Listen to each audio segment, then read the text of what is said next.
Howdy! I'm making a little video here about how to sweat copper, and the first thing you have to do is make a nice clean cut on your copper, and I use Big Ned here to cut the pieces of copper, and then once you cut the pieces of copper, you need to really remove all the burrs from the inside, even though they might be on the inside.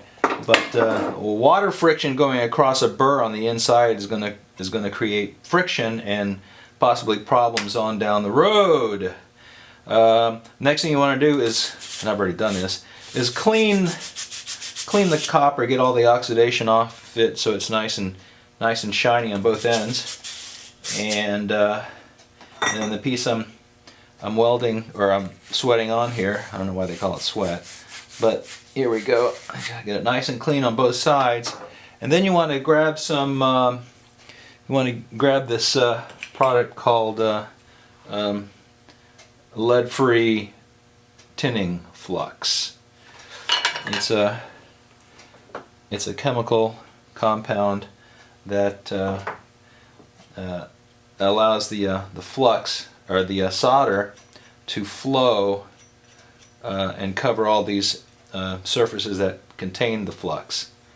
So I'm coating both sides generously, and it's pretty cool stuff. I do both sides.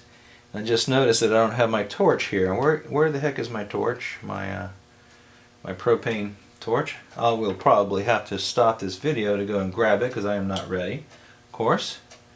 So unless it's just sitting here and I don't see it anywhere. Great.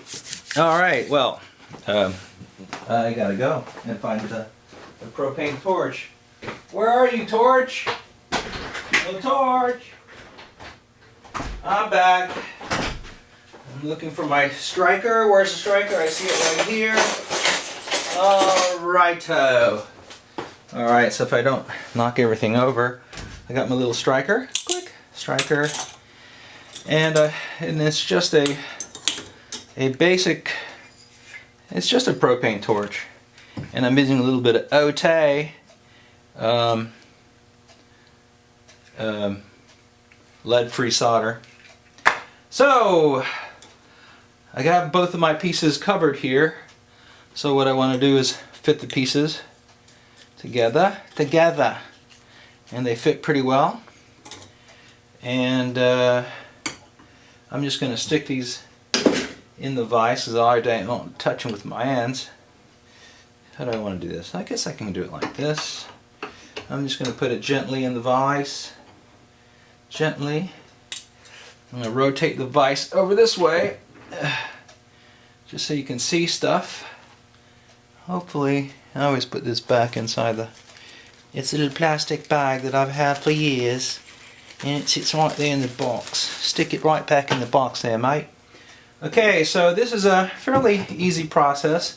Fire up the torch. You might think I know what I'm doing, but I really don't.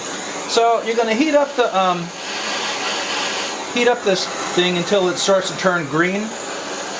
You might be able to see the green, and then that's when you know that it's hot enough. And you hold the flame of the torch so it's just the blue part is just touching the fixture.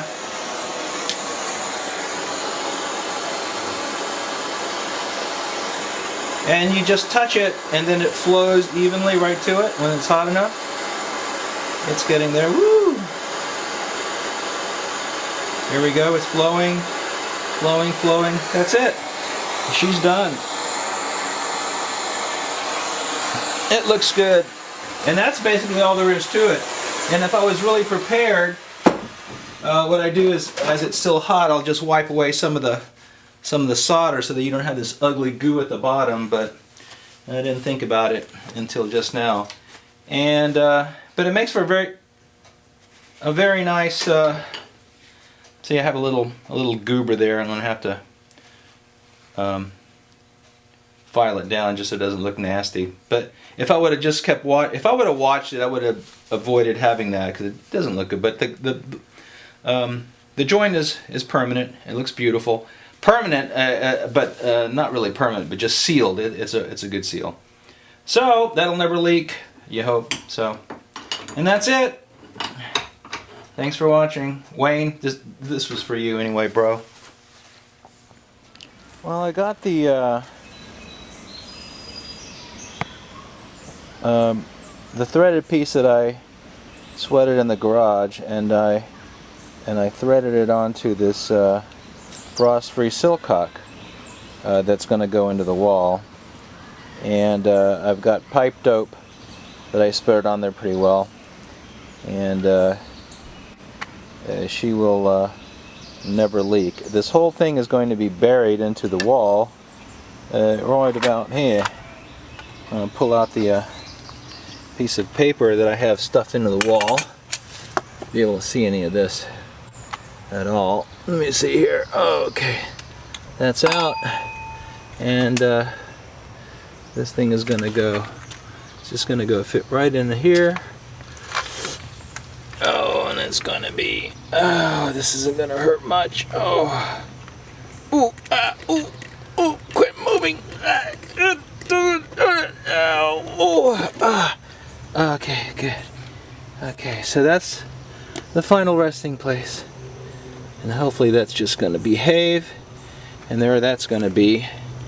And I'll show you what happens. You can see that very well, but I pushed the that whole assembly in through the wall, and I had to cut a hole in the ceiling to access this thing. And because that's just how plumbers do that. I guess it's for job security in the long run. I don't know. But at any rate, there she is. And I'm going to have to join those together, and I'll show you what I do later. There's the cut portion in the ceiling. And what I'm going to do is I'm going to cut 2 inches off of here and use this sharekbite. It's a slip coupling.